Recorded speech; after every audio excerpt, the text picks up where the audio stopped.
ख्रिस्त में मेरे प्रिय भाइयों एवं बहनों, आज का सुसमाचार में प्रभु यीशु अपने शिष्यों को बोलते हैं, यदि आपका भाई गलत काम करता है या अपराध करता है तो उसे समझाइए। प्रिय भाइयों, इस संसार में कौन ऐसा मनुष्य है जो अपराध नहीं करता हो। सब कोई किसी ना किसी पाप का मुसीबत में फंसकर, गलत रास्ते में चलकर छोटा या बड़ा काम या अपराध करता है। हो सकता है यह चोरी हो, हत्या हो, हिंसा हो, बलात्कार हो, भ्रष्टाचार हो, अत्याचार हो, अन्याय हो, व्यभिचार हो, लड़ाई झगड़ा, मारपीट हो, या सब पाप है।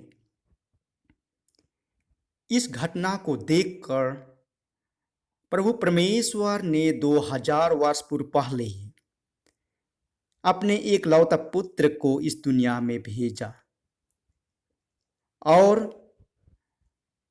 इस दुनिया को सिखाने और समझाने के लिए उन्हें काम किया और साथ में उन्हें अपने शिष्यों को चुना और उन्हें सुसमाचार का प्रचार किया।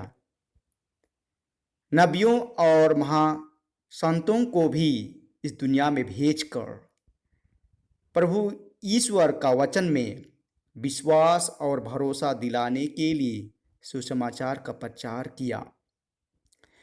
लेकिन प्रिय भाइयों,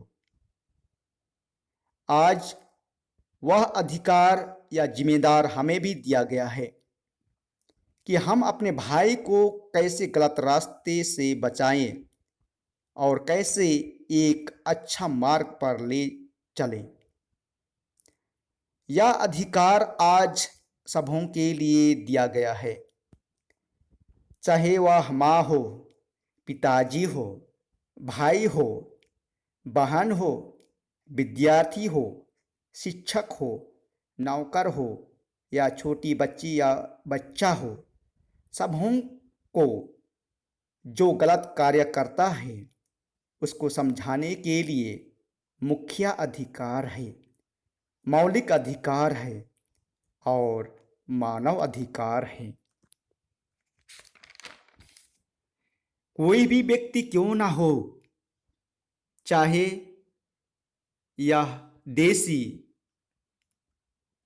और परदेसी, छोटा या बड़ा, गरीब हो या धनी हो, ज्ञानी हो या अज्ञानी, शिक्षित हो या अशिक्षित, सबों का यह जिम्मेदार सौंपा गया है कि कैसे अपने भाई को अपराध करने से बचा सकें। प्रिय भाइयों, नबी इजेकेल का ग्रंथ और संत मत्ती का पवित्र सुसमाचार में हमें याद दिलाते हैं कि हमें अपने ही जीवन के लिए केवल जिम्मेदार नहीं, बल्कि दूसरों का जीवन को देखभाल करने का भी अधिकार एवं जिम्मेदार हैं। लेकिन इस कार्य को निभाने के लिए कोई नहीं चाहता है। क्यों? क्योंकि इसको करने के लिए साहस चाहिए, शक्ति चाहिए, बल चाहिए और हिम्मत चाहिए, और उससे बढ़कर ज़्यादा हमें ईश्वर से प्रार्थना चाहिए, विश्वास चाहिए और ईश्वर का प्यार चाहिए। तब केवल हम इस कार्य को हम करने के लिए संभव हो सकेंगे। यदि हम अपने भाई को गलत रास्ते से जाने से बचाएंगे और समझाएंगे तो जरूर अपना भाई का प्यार को जीत लिया है। यदि नहीं पाए हैं तो हम एक दिन उसे खो भी सकते हैं। बाद में वह हम लोगों का अधिकार नहीं होगा। लेकिन वह अपना अधिकार रहेगा और अपना अधिकार में काम करेगा, किसी का बात नहीं मानेगा। प्रिय भाइयों बहनों, आज हम यही देखते हैं हमारे कलीसिया में, हमारे परिवार में, हमारे घर में, हमारे गांव में और दुनिया के लोगों में कोई किसी का बात नहीं मानता और ना सुनता है। प्रिय भाइयों, आज वह हमारे भाई कौन है? हो सकता है किसी जाति या धर्म का क्यों ना हो, वह हमारी माँ का भाई है, पिताजी है, बहन है, पड़ोसी है, रिश्तेदार है, साथी है और दोस्त है। यदि हम इससे बढ़कर इस दुनिया में देखें तो हमारा भाई एक परिवार हो सकता है, समाज हो सकता है और इस दुनिया के लोग हो सकते हैं। आज हम अपने भाई को कहाँ देखते हैं?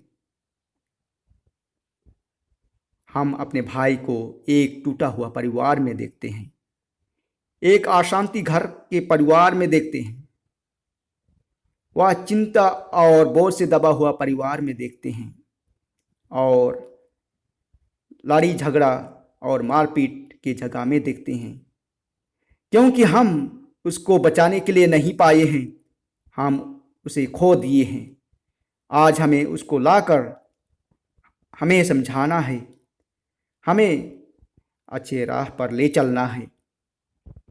वह हमेशा हमारे परिवार में रहता है और हमें इस भाई को समझाने के लिए हम लोग का अधिकार है और इस परिवार को देखभाल करने के लिए हम लोग के लिए प्रभु यीशु ने आशीर्वाद आज देने के लिए बुलाया है। आज हम अपने भाई को कैसे देखभाल करें और समझाएंगे, इस प्रश्न का उत्तर देना अपने भाई का जिम्मेदार मैं हूँ और आप हैं। हम लोग ही उसका जीवन को खुशी और प्रेम देकर प्रेममय जीवन बिताने के लिए एक अच्छी राह दिखा सकते हैं और बता सकते हैं। प्रिय भाइयों, यदि हम अपने भाई को सचमुच में प्यार करते हैं और अपना भाई मानते हैं तो हम लोग जरूर अपना भाई का चेहरा में ईश्वर का प्रतिरूप चेहरा देखेंगे। जैसे कि कलकत्ता के संत मदर तेरेसा ने कहा है, मैं हर गरीब और दुखी मनुष्यों के चेहरा में ईश्वर का एक प्रतिरूप चेहरा देखती हूँ। आज हमें भी ऐसा ही होना चाहिए और देखना चाहिए प्रिय भाइयों बहनों। तब केवल हम अपने भाई को गलत रास्ता में जा रहा है उसको समझाने के लिए हम मजबूत हो सकेंगे और हम अच्छे राह पर ला सकेंगे। तो प्रिय भाई बहनों, आज चलिए हम प्रार्थना करें कि हमारा परिवार में हमारा भाई खो गया है, अपना परिवार में लाकर प्रार्थना करें। हमारा घर परिवार में शांति नहीं है, शांति के लिए प्रार्थना करें। हमारे घर परिवार में लड़ाई और झगड़ा है हमारे भाई के द्वारा। आज हम कोई भी हमारे भाई खो गया है उसके लिए प्रार्थना करें, हम लोग का परिवार के लिए प्रार्थना करें कि हमारे परिवार में शांति, प्रेम, दया का जीवन हमेशा ईश्वर की आशीष कृपा बनी रहे। यही आज का सुसमाचार का संदेश है। आज हम यही आशीर्वाद लेकर ईश्वर से प्रार्थना करें और ईश्वर इन सभी मतलबों के लिए हमें आशीर्वाद प्रदान करे। आमीन।